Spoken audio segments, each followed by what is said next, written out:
এই থাপড়ি মাৰলো হবে কেন ওকে যা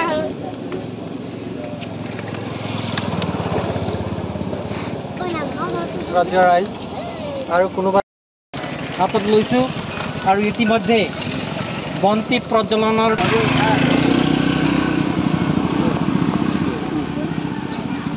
ইয়াৰ পিছতে ধূপ জ্বলাবলৈ অনুৰোধ জনালোঁ আৰু লগতে সকলো ব্যক্তিয়ে যি কেইজন শ্বহীদ ব্যক্তিসকল আছে সেই শ্বহীদ ব্যক্তিসকলৰ ধৰ্ম নিৰ্বিশেষে সকলো মানুহে থকাৰ যিটো অধিকাৰ তাত যোৱাকালিৰ যিটো ঘটনা সেইটো ঘটনাই মৰ্মান্তিক আৰু লজ্জাজনক কাৰ্য আমাৰ সন্মুখত দাঙি ধৰিছে।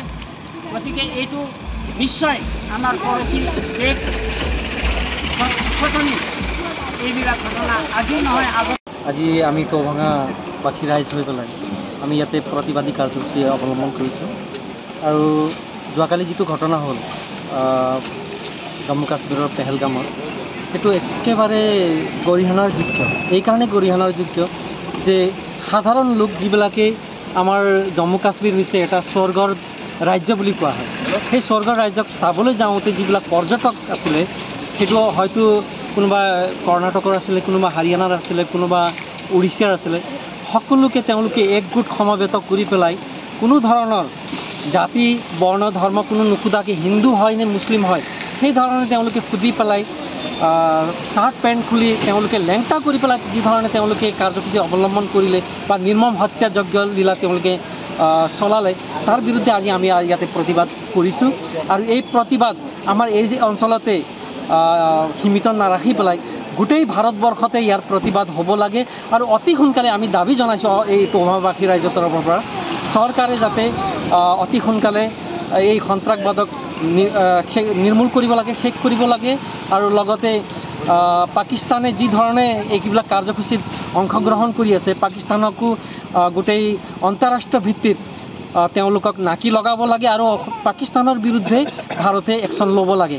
আৰু এই সম্পৰ্কত পাকিস্তানে গোটেই আন্তঃৰাষ্ট্ৰীয় যিটো মঞ্চ আছে এই মঞ্চত দাবী উত্থাপন কৰিব লাগে যে পাকিস্তানক অতি সোনকালে গোটেই ৰাষ্ট্ৰ বিৰোধী এটা যিটো দেশ সেই ৰাষ্ট্ৰ বিৰোধী দেশ বুলি ঘোষণা কৰিব লাগে।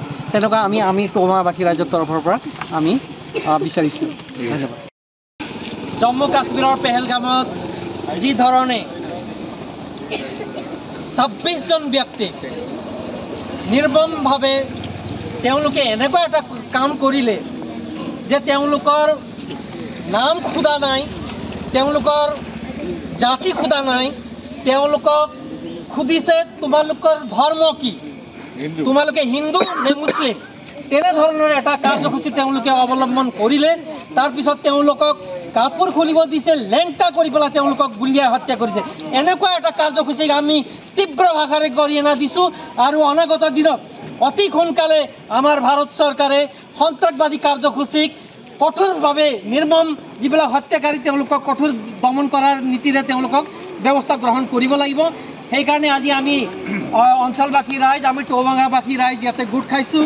আমাৰ মাজত উপস্থিত আছে আমাৰ চেণ্টাৰ কমিটিৰ বিশিষ্ট ব্যক্তি তথা দায়িত্বশীল ব্যক্তি দুৰ্গা শৰ্মা দেৱ, তেওঁকো মই এই অনুষ্ঠানত বক্তব্য ৰাখিবলৈ অনুৰোধ জনাইছোঁ। আমাৰ হিন্দু ধৰ্ম যিটো আছে পাকিস্তানত আজি কাৰ মানে মাৰিছে গোটেই আমাৰ হিন্দু ল'ৰাক আৰ্মি হওক, ভেটেৰেন হওক, পুলিচ হওক, আমাৰ হিন্দু মানুহ চেলেঞ্জ কৰি পাকিস্তানে মাৰি আছে।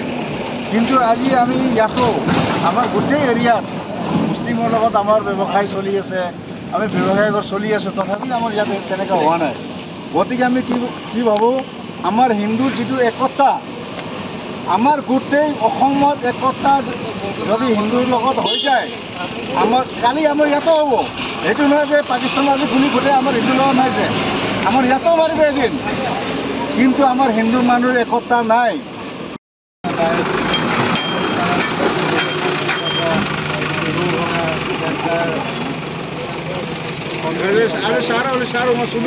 এই অঞ্চলৰ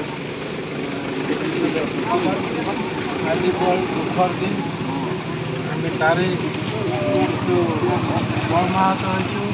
আৰু পৰৱৰ্তী সময়ত ভাৰত চৰকাৰেও যাতে হিন্দুৰ প্ৰতি যিটো অত্যাচাৰ হৈ আছে, এতিয়াও অত্যাচাৰ ৰোধ কৰিব পৰা নাই, তাৰ বাবে ক্ষীপ্ৰ পদক্ষেপ গ্ৰহণ কৰি ৰোধ কৰাৰ ব্যৱস্থা কৰিব বুলি আমি আন্তৰিকতাৰে অনুৰোধ জনাইছোঁ। আৰু আজি এই সমবেদনা অনুষ্ঠানত উপস্থিত থকা ৰাইজক মই শ্ৰদ্ধা কৰিবৰ কাৰণে অনুৰোধ জনাইছোঁ। আপোনালোকে নিজে নিজে কৰিবলৈ মই অনুৰোধ জনালোঁ।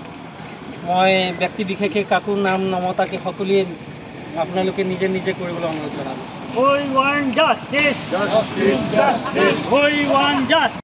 সন্মতি জ্বলাই পিনি যিটো আমি কাৰ্যসূচী কৰি আছোঁ, সেইটো মাত্ৰ নহয়, আমাৰ এৰিয়া, আমাৰ অসমত হিন্দুবাসী যিমান আছে, আমি সদায় একতা হৈ চলিব লাগিব। তাৰপিছত আমি পাকিস্তানীয়েতো আজি গুলীয়াই মাৰিলে আমাৰ মানুহ, পাকিস্তানটো গুলীয়াই মাৰিব, হিন্দু য'ত ক্ষমতাত মাৰি আছে, তাৰ কাৰণে আমাক দুখ লাগিছে। আমি দুখত ভুক্তভোগী গৈ আছোঁ। আমি শ্ৰদ্ধাঞ্জলি চলাম। আমাৰ মানুহবিলাক যিমান আগতো মৰিছে, তেনেকৈ আজি কথা নহয়, আগতো মৰিছে, আজিও মৰি আছে, কিন্তু নমৰণ আমাৰ হিন্দুবাসীৰ আমাৰ একতা হ'ব লাগিব সদায়।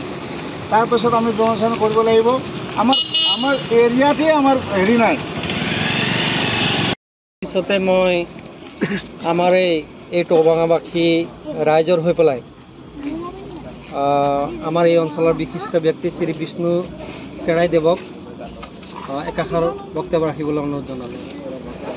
টবাঙা চেণ্টাৰত যিখিনি মানুহ উপস্থিত আছে, মই সকলোকে মোৰ ফালৰ পৰা আন্তৰিক ধন্যবাদ জনাইছোঁ। যিহেতু যোৱাকালি হৈ গ'ল, তেওঁলোকক ফাঁচি নহয়, তেনেকুৱা দৃষ্টান্ত দাঙি ধৰাৰ কাৰণে মই চৰকাৰক অনুৰোধ কৰিব বিচাৰিছোঁ।